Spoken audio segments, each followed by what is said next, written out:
Pozdrav ljudi, ja sam Mario Gabud, evo danas ćemo opet malo pričati o zagrijavanju, znam da vam to nije baš interesantno, ali vrlo je bitno. Uglavnom dobio sam pitanje na svom videu gdje sam već obradio nekakvo opće i specifično zagrijavanje, kako zagrijati svaku mišićnu skupinu, znači prije treninga sa utezima. Pa evo sad ću vam malo odgovoriti na to, ostanite sa mnom.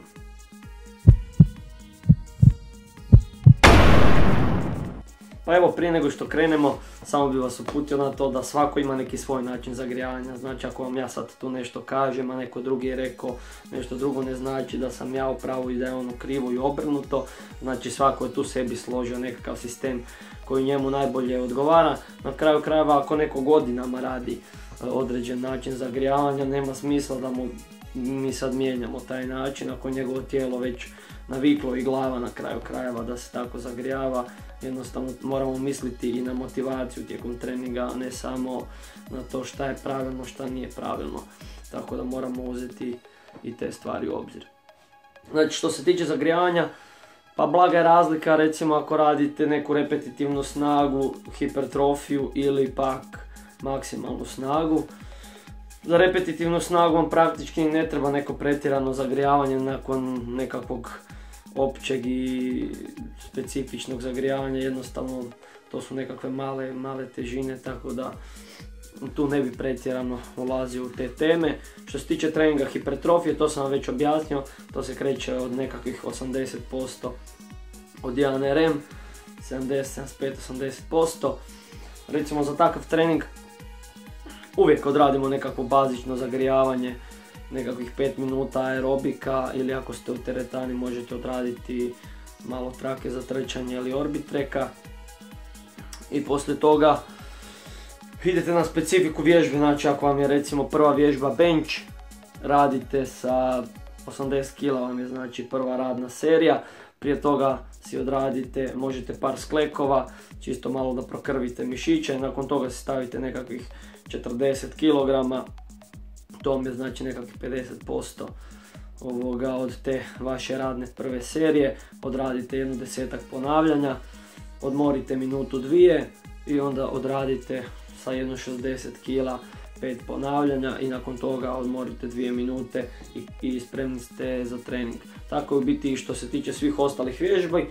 Ako kombinirate recimo prsa i biceps ili prsa i triceps, nakon ovog zagrijavanja sa benchom i nakon što odradite sve te serije sa benchom će vam i biceps ili triceps, ovisi s čim kombinirate, biti dovoljno zagrijeni da ga nećete morati posebno zagrijavati. Sad kad je riječ o recimo mrtvom dizanju, odnosno kombinaciji leđa i još nekog dijela leđa i recimo triceps, ili isto tako ovisi kako kombinira leđa i biceps ili leđa i triceps. Tu možete odraditi znači isto mrtvo dizanje, prvo sa nekakvih 50% od težine s kojom ćete raditi, znači nekakvih 10 ponavljanja, onda povećate na 75% od težine s kojom ćete raditi nekakvih 5 ponavljanja isto tako.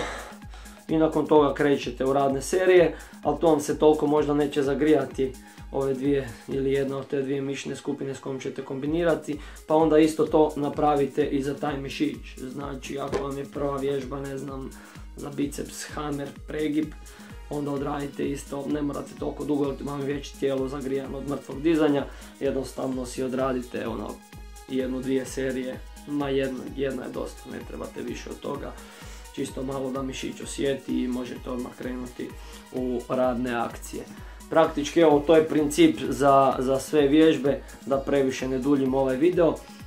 Što se tiče rada sa nekakvim maksimalnim kilažama, odnosno maksimalnim težinama, tu bi ja ubacio još jednu seriju sa nekakvih 90% težine s kojom ćete raditi prvu seriju, znači odradite sa 50% nekakvih 10 ponavljanja kao što sam i rekao, sa 75% odradite nekih 5 ponavljanja i možete sa 90% tako 2 do 3 ponavljanja, znači to nije 90% od 1 RM nego 90% od težine s kojom ćete raditi prvu seriju. I mislim da ćete se tu lijepo zagrijati i onda možete nastaviti dalje sa treningom.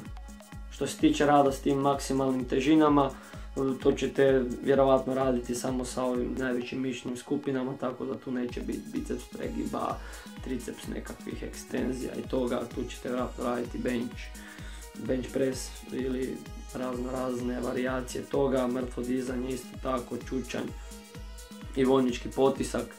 Tako da u stvari to vam je to od ovog videa. Eto, nadam se da sam vam pomogao, da sam vam otvorio neke vidike. Kao što sam rekao, svako ima neki svoj način, nemojte misliti da je ovaj moj sveto pismo, da je to glavno, da to tako mora biti. Znači svako ima svoj način. Postoje recimo, sad kad bi pogledali neke vrhunske sportaše, oni se zagrijavaju i sad svako kad gleda ono misli šta to rade.